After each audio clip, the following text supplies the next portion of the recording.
Welcome All back. right, Dribble and drive. we're back. NBA Finals game one. I was I was low-key disappointed there wasn't a game last night. I thought it was last night for some reason. Same. Dude, I swear it was Saturday. I Yeah. swear it was Saturday.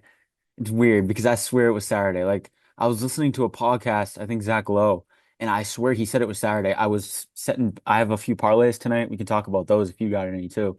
Um, but Yeah. I swear it said Saturday. Like I swear. But whatever. I guess it's Sunday night. So we got Yeah. a game tonight. They Can't get complain too much. the extra game. So, I mean, like, would you think like I thought the whole game like I was just waiting for the Thunder to blow their lead open. I mean, they were Right? up. They went in that fourth quarter, they took like the largest lead of the game. Was Very it like a early.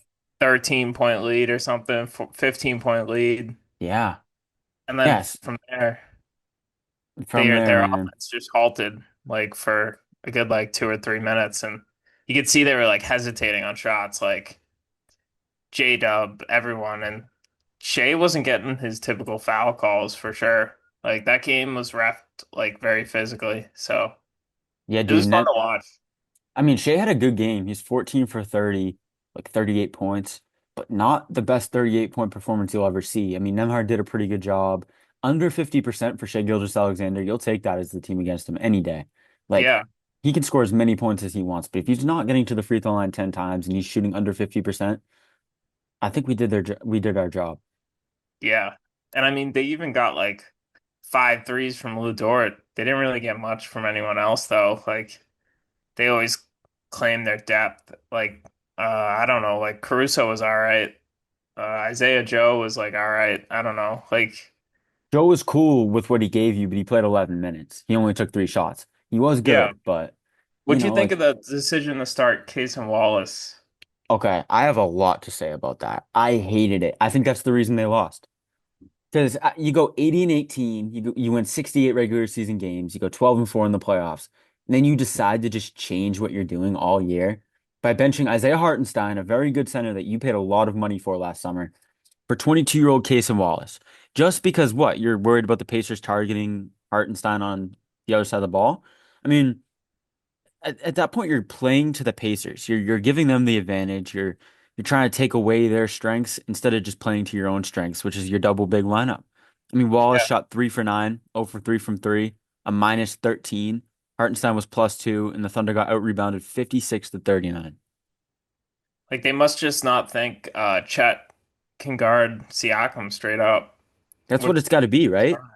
yeah. Cause like I don't know why else they wouldn't do that. Cause like I mean Hartenstein matches up great with Turner, I feel like even though like he's a more traditional big, I feel like he can stick with them on the outside and make those switches. Right, exactly. And if I mean Chet, where's he most like impactful? Inside by the floor or like by the rim. So if Turner's gonna, play his pick and pop space the floor game, of course you don't want Chet out there. Just put him on Siakam though. I mean, are you really that scared of Siakam? And also, that's more reason why Hartenstein should be out there so he can go with Turner. Chet, like, are you really scared of Siakam? Like, Chet's an elite rim protector, so sure you can bully him a little bit, but he's still got to finish over him. And Yeah. plus, I don't care about the percentage. I'd rather live with Siakam shooting a three than Turner. I'd rather lean off a little bit of Siakam because Siakam wants to get inside. Turner wants to shoot the three. Yeah. I mean like Turner, he didn't even like let's see. I don't like he didn't do much like considering like to his standards where he could like hit like 5 or 6 threes, you know what I mean? Right. But he was Um good, and he took Chet out of that paint, got him out there. And I think Mark Daigneault was like seeing ghosts. He didn't know what to do. But it's like, dude, just put Hartenstein out there. What are we doing?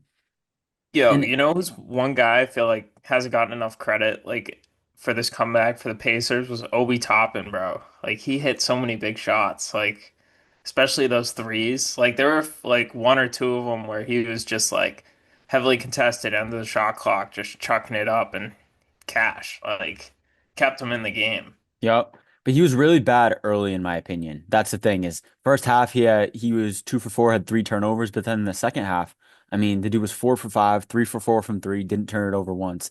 18 second half points. That's incredible.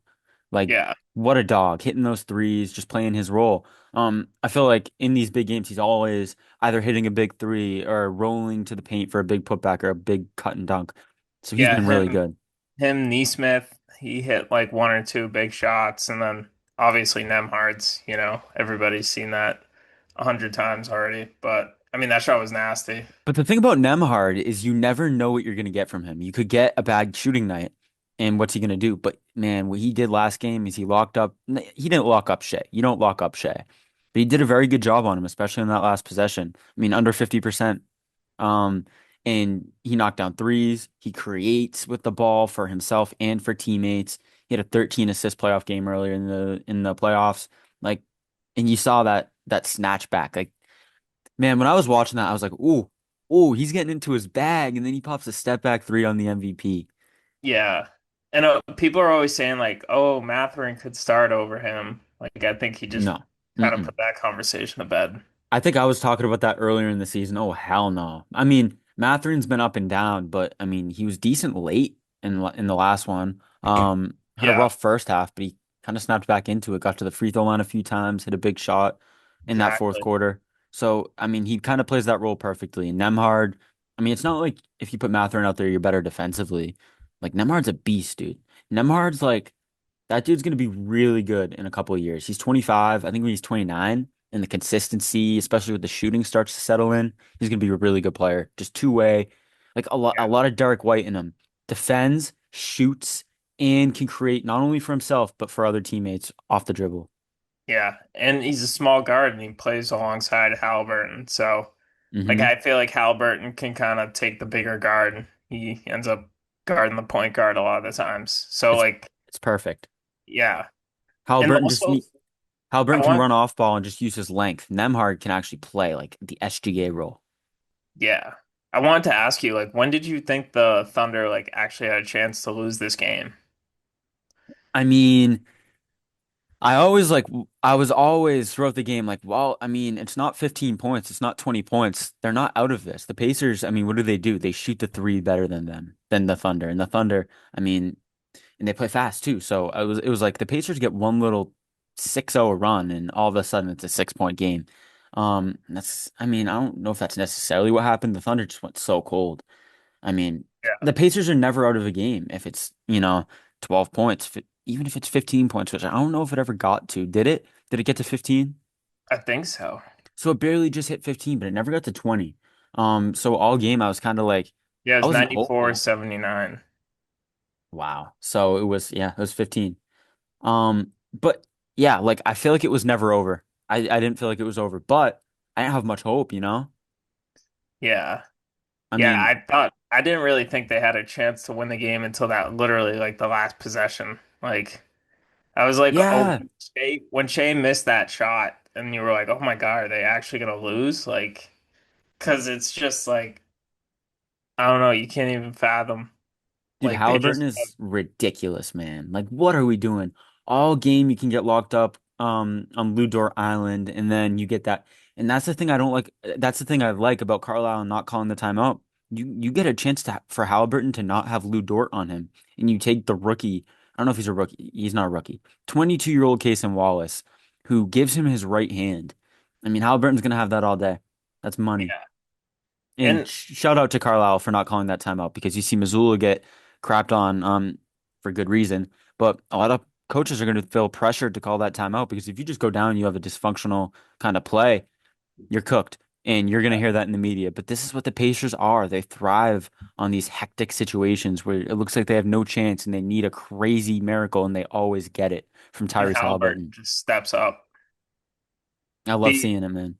Yeah, I was gonna ask you, like what would you be concerned for OKC at all? Like the Pacers probably couldn't play any worse, like 20 first half turnovers, and they Yeah. still somehow win this game. Like, Right? Like what's 19 first half turnovers, and you're not able to take advantage of that. You look at the points off of turnovers. Um, dude, the Indiana Pacers turned the ball over 25 times in that game and only conceded 11 points. OKC is usually getting at least 25, 30 off those 25 turnovers. At least. yeah, That's a concern. That's a concern for this young offense. When that thriller against Minnesota, when J-Dub was knocking down the threes, Chet was knocking down the threes. I was like, oh man, this is one of the best teams I've ever seen. But they're young and they're not going to do that every single night. No matter how many, I mean, 25 turnovers and you can only get 11 points off that. That's dysfunction. That's youth. That's inexperience. J-Dub was 6 for 19. That's not good enough. Chet was 2 for 9. That's not good enough. It was only Yeah, Shea, I was gonna say it just comes down to those two guys because I mean, right? like everything else the Thunder will get is like kind of bonus points, but Right. like they need J-Dub and Chat to show up, especially Chat, I Those feel guys are like. basically all stars. I mean, come on. I mean, like, right? I mean, those are Yeah, guys who are getting deemed top 25 after last series, they're all in commercials now, so right? I mean, Yeah. And like now, here comes the hate. Here comes the hate in the media that they're gonna get, and just the attention. I mean, Chet's gonna get called cringe. J-Dub's gonna get called cringe. Like they're very, you know how they are. You know how they yeah, are, I and they're feel gonna like a hear lot it. of people want the Thunder to lose. They Like definitely do because Pacers are definitely America's team here. yeah, I mean, I don't hate like I love to see OKC and it's cool to see it, but at the same time, I love an underdog story. I love a good underdog story. Like I'm often rooting for that. And the Pacers, I mean, they're a fun team that you never know what you're gonna get. They weren't supposed to be here. I mean, They found their way. look at this. They shot 16 less shots overall and just they just shot better from three. And And that's what I think the Pacers need to do is like don't let Shea get, what he wants. Hold him to under 50%, make it hard on him without fouling. Bring in guys and collapse on Shea in his spots and don't foul. I'm cool with living with Caruso and Wallace and Dort and J-Dub and Chet and all these guys, Isaiah Joe, shooting threes. If I lose the finals on that, cool. Beat me. yeah, But if I lose to Shea Gilgeous-Alexander and Jalen Williams getting to their spots down low, getting, mid-range fadeaways, layups, dunks, and free throws, in I'm going to be transition. upset at myself. We didn't take away their strength. Yeah, you got to So stop them in transition. that, Like when yeah, things get hectic. you Almost like do. that, what they do. They did it. They did it. 11 points off of 25 turnovers. But even in the half court, you can't let them get to their spots and beat you how they want to beat you. You have to make them shoot threes. And what do the Pacers do better than the Thunder? They shoot threes. Make this a 3-point shooting game. Run and shoot threes. That's what you do best if you're Indiana, and you need to beat them like that. You're not going to beat them, you know, hoping Shea misses from the free throw line and hoping Shea misses in the paint. No, you got to force him to either miss it without fouling or kick it out. Because, dude, if I live with Alex Caruso and Lou Dort and these guys, Chet Holmgren shooting threes, we did our job and we lost to the better team.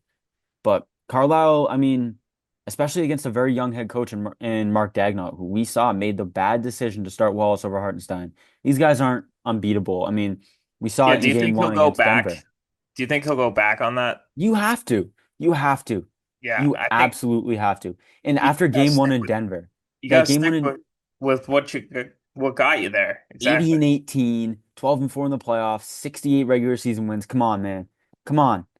Play to your strengths, play your winning formula of basketball. That's Chet and Hartenstein on the floor and make the Pacers beat you, man. I mean, come on. What are we doing?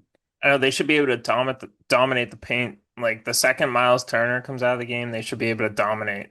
Come on, even when Miles Turner's in there. They Yeah. really should. What else do we got? Dort, he was great. I mean, that dude was the best player for the Thunder all night, I think. Yeah, I Uh, know. They were daring him. They were like, all right, we'll let Blue Dort shoot and beat us. And I mean, he did. He hit the five early, and then like I feel like he did slow down that fourth quarter, that and he is missed both true. of the ones. That is true, but look what he did to Halliburton all night. And he shot 5 for 9 from three. That's pretty good. So Dort was 2 for 4 in the second half. So I mean that's still pretty good. In the fourth quarter, okay, fourth quarter he was 0 for 2. But I mean still he was good all night, you know? Let's look at who else in the fourth quarter. I mean, Taysom Wallace was 1 for 3, minus 12 in that fourth quarter. Hartenstein's got to be out there. 4 minutes for Hartenstein, 9 for Wallace, 10 for Caruso. I don't know, man. Chet only played 4 minutes in that fourth quarter. Chet only played 23 minutes. I mean, what are we doing? He's the top three player in the team. He's being, named a top Yo, 25 guy in the league. He needs to be out there. yeah, you asked me about some player props. I'd probably take some of those guys who had bad games. You know Right? what I mean? Let me see what I got. Let me pull up my FanDuel real quick. What do you Yeah. use, by the way? Normally, I just use whatever I have money in or whatever's running like a promo. Right. That's what Like I'm draft. at. Yeah. And FanDuel's giving me more promos than DraftKings. But let's see what I got. And I had bonus bets. So let's see. I have I have Jalen Williams is over tonight. Over 20 plus, over 20 points for Jalen Williams, over 10 Okay. for Chet, 4 plus assists for Jalen Williams, Nemhard to score 10 plus, and Oklahoma City money line. Okay. Yeah, because I know OKC's money line is just so like inflated. hmm And then I got Siakam. No, yeah, that's the thing. That's why I had to parlay it. I mean, I'm not taking OKC money line straight up. After last game, I was like, you know what? Dude, Pacers are now like plus under plus 300. Like they're not giving us good odds, man, to win the series. Like, I also have another parlay. This one's a little bit tougher. you think Nemhard. Lou Dort threes? You think he hit some threes again? I mean, like I said, if I'm the Pacers, I'm living with it. I think the attempt should be there. I don't know about the makes because he had some makes last game, but Yeah. it's hard to see Oklahoma City lose this one. Yeah. But what do you think about this lay? Nemhard and Siakam each over 1.5 threes, and Jalen Williams to score 20 plus. What do you Yeah. say? I'll tell the Jalen Williams one for sure. There's no way he doesn't have 20 tonight, right? He's not a bad player. He's not. Come on. Yeah. I think he bounces back. People are down on him too, so Mm-hmm. Let's see what else I got in my notes. I let's wanted to say game one reminded me of game one against Denver for OKC, where Mark Daigneault kind of threw it away late, or just threw it away in general. I didn't like his decision making, um, clock management, timeout management in Denver, and then here it was, you know, the Wallace. Why is Wallace starting, man? Why? yeah. All right, I just cooked up a parlay. Okay, I got Lou Dort two threes, Jalen Williams 20 plus, and Thunder to win. I like it. I like Yeah. it. What's the odds? Plus 130. That's pretty. That should happen. That Yeah. should definitely happen. I I mean, if mean, Thunder win, they need J-Dub to probably put up 20. and they probably need Dort to hit a few threes. Yeah. And like I expect Shea to score like 30, but I don't know. I just don't like betting on a player's line when it's like 35 points. It's like a lot. Right. I have a question. So, do you remember when J-Dub missed that three from the elbow, the same place where he hit it in that thriller against Minnesota late in the game? Yeah. When And he he, like mi- hesitated. yep, when he missed that shot, I just thought back to what I was saying before the game. I was like, Indy's way to beat OKC is to stop SGA at his spots, live with them shooting threes, and shoot the three themselves. In Indy, for the game, from three, they shot 46%. So, I loved it. It's like let them shoot the three and shoot the three yourself. I think that's how you beat them if you're Indy. Indy shoots the three very well. OKC doesn't. Let's do it. Come on. Just Yeah. die on that hill. And if you lose 2 or 3 games, which you probably will, I just don't know if you lose four to them shooting threes. I think Indy has a real chance if they can do that. Shea, we're stopping you. We're not fouling you. Kick it out. We'll live with it. Yeah. Um, They're gonna make Chet and J-Dub beat them. right? Exactly. And if they pay it in like Dort and Caruso and Wallace and Hartenstein can't shoot the three. So, but I mean, OKC, regardless, they have to play to their strengths. They got to play their basketball. They can't play the Pacers style of basketball. They're not going to win it. No. Let me see. I I mean, they gotta just capitalize on the turnovers more. Like they forced definitely, 25 turnovers and they only have 11 points. That's like they converted five of those. That's like terrible. right? And who usually gets those fast break points? It's Jalen Williams a lot of the time. Where was that? I mean, there was a few, and when he opened his mouth and he was like, "Let's go." Um, Yeah. that was off a transition bucket, and they were up what, 15 at that point, 10? Like, come on, man, you gotta finish. You gotta finish. I mean, where was Jalen Williams all night doing that? That's how they win. But I don't know. I don't know. I want to say they did it in some ways and then just didn't close right. But at the same time, I mean, the stats don't lie. They had 11 points off of turnovers, off of 25 turnovers. I mean, the Pacers were nervous earlier. They were throwing that thing away. And then I think at halftime, they were like, all right, if we take care of the ball, we can beat them. Yeah. Yeah. And they did. That's exactly what they did. I mean, Hmm. like, I don't know. I feel like a lot of teams would have packed it in, Celtics. I feel like, you know what I mean? Like this team just shows fight. And like now, like where do you think like this series stands? Like what are you like we were all OKC. Are you like a little bit back? Are you backing off that a little bit now? I mean, here's the thing: is I came in with my thoughts on it. I was like, "How's Indiana going to beat them?" I'll say it again: the SG stopping SGA from his spots without fouling and making them shoot threes. And I thought if they could do that, they had a chance to win a game or two. But they actually just won a game on it. And I think if you keep doing that, I really don't. I really feel comfortable with the strategy of losing to Lou Dort and Caruso and Wallace, even J-Dub and Chet shooting threes. As long as we don't let Shea kill us how he wants us to, and them shooting threes, they can really shoot the three ball. People forget. Obviously, OKC's defense is good, but if they can take care of the ball better than they did in that first half, and they did in the second half, they definitely can. So I'm looking at it right now, and I'm like, they really could win if they just stick to this strategy and execute it right. Yeah. I think they could win the series in seven. I think so. I think playing that strategy, you're Yeah. going to get a few really good shooting nights from OKC, but you're not going to get them all. I'm right with you. Hold on. I thought I was about to sneeze, sorry. No, you're good, bro. Um, so yeah, no, I mean like I th yeah, I was all like OKC, but like every series Indiana just seems to like, like just they play their game and they just take over and it doesn't matter who they're playing. And I feel like, yeah, like you said, I think I could picture this going seven Like just based on the Thunder's inexperience, the way they collapsed last game. that's Like a it's a big thing game too. like if they come out slow tonight, like it's gonna get really, I don't know, you know what I mean? Like if they get down and they come out slow, like there could be some real like just nerves taking over because Yep, it go down 0-2 at home. It's like, uh-oh. right? And you saw the crowd shift from, oh my gosh, we're blowing out the finals to, oh my gosh, we've never won a championship. And that energy transfers onto the court and you could see it. You could see it. And if that happens again tonight, like you said, if they come out slow or, if they get into a tough one late, I don't Yeah, think the crowd's got your back like the TD Garden does because the TD Garden, I mean, when the Celtics are struggling, we're keeping them up. We keep them up. We at their lowest moments, we know what they've given us, and we give them what they deserve, quite frankly. yeah. Um, But like before they won, like I don't know, it used to get really antsy. You know what I mean? And we that's just true. start That's missing true. free throws, stuff like that. That's true. So But we saw it this year. I mean, we were in there for them. We were in there for them. I mean, like when the Celtics went down big, and when they blew those leads to the Knicks, I mean, the crowd was hyping them up. When they just played the most pathetic display of basketball for a few minutes or for a quarter, the crowd got up and gave them energy, which they couldn't take advantage of. But OKC yeah, doesn't have that crowd. yeah. I don't know. They We'll have a great see. crowd when they're up. I mean, it's awesome. Small market city, all of that. But when they need them, when it's getting tough, I mean, maybe they'll be better tonight.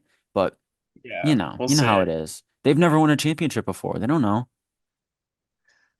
Yo, you know who lost and Unbound is? Yeah. Oh, dude, legend. So Legend. funny that he's made a comeback. Have you been watching his stuff? I really Yeah, haven't. I've Like seen. he's not the I same. It's not the same.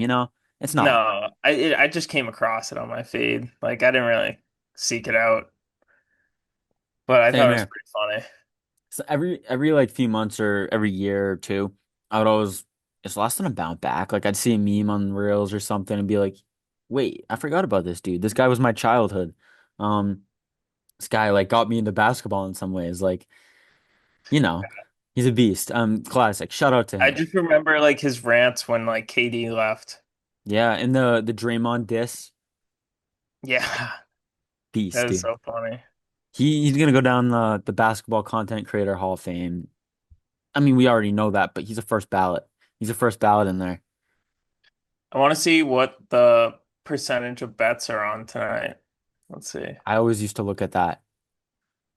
Yeah, Stopped recently. 80% of people are on OKC money line.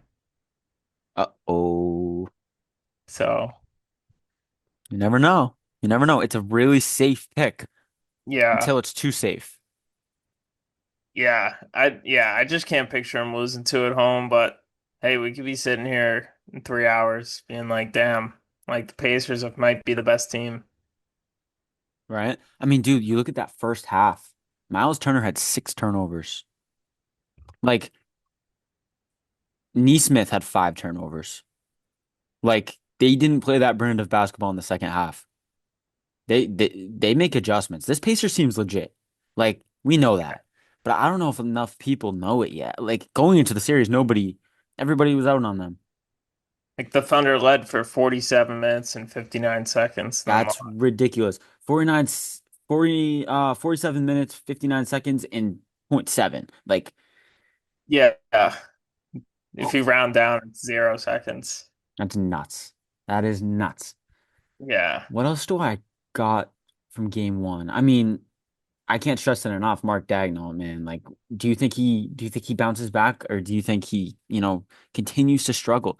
Because in the Denver series, it looked like he bounced back from his mistake in game one. Yeah, I don't know. We'll see. I like I don't know. I think like they'll get a better game from like C or what Miles Turner. So I mean, I don't know. I expect this one to be a little bit more competitive than the last. At least I would think. I do want to say though, Miles Turner, that bank shot, step back, double clutch three, like That was huge. like this Pacers team, man. I mean, can they do that all night? We'll see. We'll see. But I can't stress that enough. The rebound advantage that you got from that. Indiana 56 to 39. I mean, come on. If Hartenstein's not starting tonight and they lose, if I'm Sam Presti, I'm like Mark Daigneault. Like, what are we doing? What? Yeah, like Man, they're trying to play the Pacers game where they should just play their game. I'm thinking. exactly. Exactly. Don't worry about them targeting Hartenstein, dude. You've been good all year. You've been All good right. all year. Bless you. Like, come on. Really? You're gonna play to the Pacers? You're not gonna play the 80 win, 68 win regular season? Come on, man. 80 and 18 doing what you're doing. Yeah. I Let's mean, see. That was their fifth 15-point comeback to win of the playoffs. Like, yeah. The Pacers are like that, but I mean, Mark Daigneault gave them some leeway. Like he was like, come on, like he's inviting them into the game. Like, dude, the chemistry, the defense, the passing between Chet and Hartenstein and the way everything's worked, Hartenstein's screen setting, Chet's shooting, everything. Come on, man, you're gonna change that up? yeah. I don't like it. I don't know.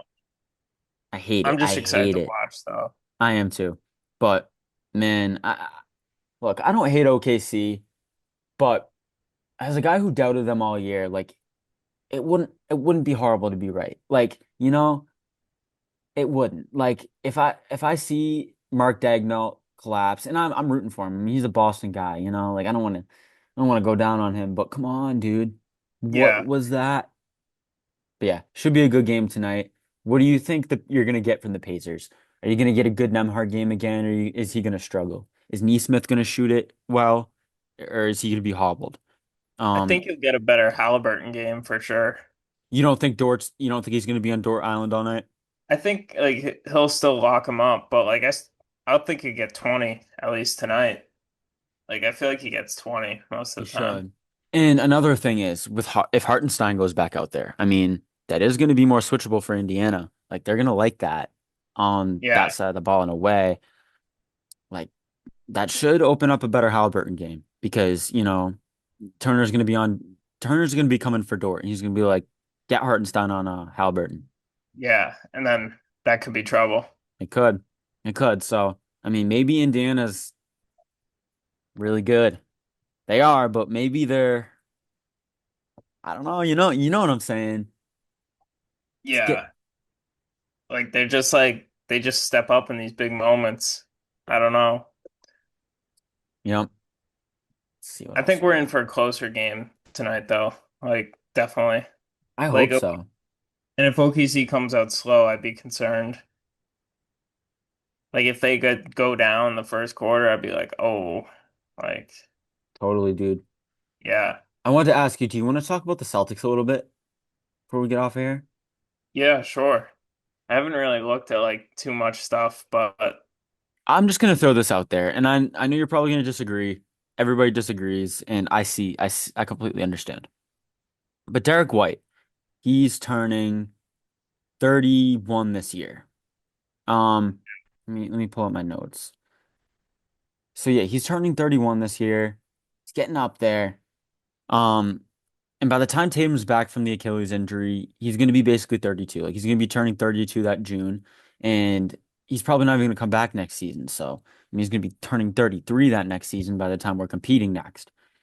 So, if next year's a throwaway kind of, um, I mean, why don't we trade him right now or even after next season if, you boost up his stats a little bit. But I think right now you can get 3, 4 first round picks. You could get a good young player and some picks and you could get cheaper. I mean, he's going to be making over 30 million until he's 35. So, I mean, what and how many times do you get multiple championships out of the same core? Can you try and rebuild around Tatum for a second kind of era? Another thing, Jaylen Brown. I just feel like Tatum would be better with a more complementary star, a guy he could run a pick and roll with, a big man, um, a guard he could run a pick and roll with the other way. Um, just not a second version of him, not a worse version of him. I feel like we could do better in that aspect of surrounding Tatum.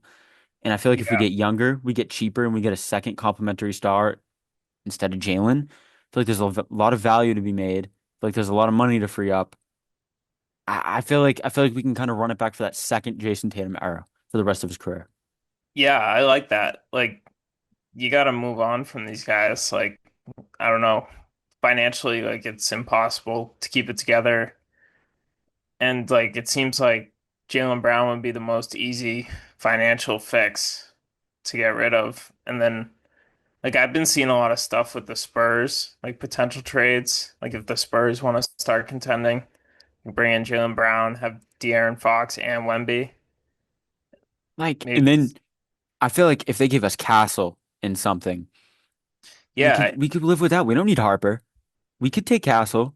yeah, we'll take like Vassell even. We'll take some young guys, just like stash them, see if they're any good. Because like right now, like the whole bench and bottom of the roster is like filled out with G League guys, like Drew Peterson and like I don't think you're gonna ever get like legit minutes from what's his name there from Alabama, J.D. Davidson. Davidson. Yeah, That like you're guy's never not an gonna NBA get guy, legit minutes from him. It would have happened already, I feel like. So right? yeah, so I don't know. Like I think like you got to get some sort of young capital and flexibility. Like you said, punt away this season almost without Tatum and then come back next year even stronger. Like, Right? and then like kind of what you need. Maybe you make a move. Someone becomes available. Who knows? And dude, I'll go back to White. I mean, come on, like he's literally gonna be 33 by the next time, or 32 turning 33 by the next time we're contending, probably. And we can get 3, 4 first round picks, maybe a young player for him. I mean, in 2 years, it's cooked. He's still on the books for a few years, making 30 plus million, and he's gonna be like 34, 35. We're not gonna get the same production. Sorry. A lot of Yeah, people, this yeah, is the best he's played in his career. Like you should like get rid of him while the iron's hot. Sadly, exactly, exactly. And I know it's hard. I know it's hard, Celtics fans. I talk to so many Celtics fans, and they're like, An NBA player's prime is like 32, 33." I'm like, enough. I don't want to hear that. He's like, how many teams get 2 championships out of the same core, just paying them? The Nuggets had to let go of Bruce Brown and KCP. The Bucks couldn't do it. No, nobody can. The Lakers fell apart. The Warriors fell apart. Like this doesn't work. It doesn't work. The Raptors even they felt like they had to trade OG Anunoby and Siakam. It comes at you so quick. I mean, if the Nuggets traded Jamal Murray, Michael Porter Jr., and Aaron Gordon, maybe not one of them, but like last year or the year before, we would have looked at them crazy, but they would have been so much better off. If the Warriors didn't pay Poole and Kuminga and Wiggins and all this stuff, not Kuminga, if they didn't pay Poole and Wiggins and all these guys, they would have been better off. But we would have been like, I mean, when they got paid, we were like, they deserve it. How are you not going to give it to them? No, you have to make bold decisions like this. Yeah. Like Yeah. the parity's over. The second apron's here. They don't want that in the NBA. We didn't want it as fans. We need to move on. And as Celtics fans, we need to accept this. Like, let's get younger. Let's get younger. Not the youngest team in the league, but let's get younger, man. Yeah. Like, and like Holiday too. Like, he's definitely part of that. Yeah, he's Like, got to go. He's got to go. I maybe just, I was gonna say too, like maybe you see like Porzingis in his age, and even though he hasn't been reliable, maybe he had some fluke thing and he had some like illness or something. Like maybe like you do keep him around because there's not a lot of 7 footers you can find who can shoot like that. And it's like, I don't know, if you can get him to even just like play half a season and be ready for the playoffs, like I think that's all right. I don't right? know. We can micromanage him however we want because he's got 1 year left on his deal. If we come out with just him and, whoever else is on the floor with him, not trying to play the most winning like basketball. We don't have Jason Tatum, we don't have a championship on the line. If we come out, micromanage him however we want, and we can turn up his value a little bit and trade him to a contender or a team trying to take that leap. He's got 1 year left. If we can't, whatever. He's off the books and we can do whatever we want from there. Yeah, or like Um, next season's like an audition. Like, hey, if you can make it the whole regular season, maybe we'll pay you. right? Yeah. But I mean, White, Brown, and Holiday, they can go this year, man. I'm cool. And I love these guys. Like they got us a championship, all we ever wanted. But I mean, we've seen how the second apron has gone. We've seen how NBA parity has become. Let's get younger and cheaper right now while we have the opportunity. This opportunity that we have in front of us this summer? I mean, we can turn White, Brown, and Holiday into so much, Yeah, I so feel much. like Brown's value isn't going to be any higher. Like he was Never, final never. MVP. He just won a Finals MVP. Come on. Yeah. Like I don't know. I feel like 28-year-old two-way All-Star Finals MVP. Yeah, come on. He's gonna be making what, 70 million in a few years or something. I mean, regardless. yeah, like if somebody was willing to give up that much for Mikal Bridges, I think you can get a good amount for Jaylen Brown. So Thank you.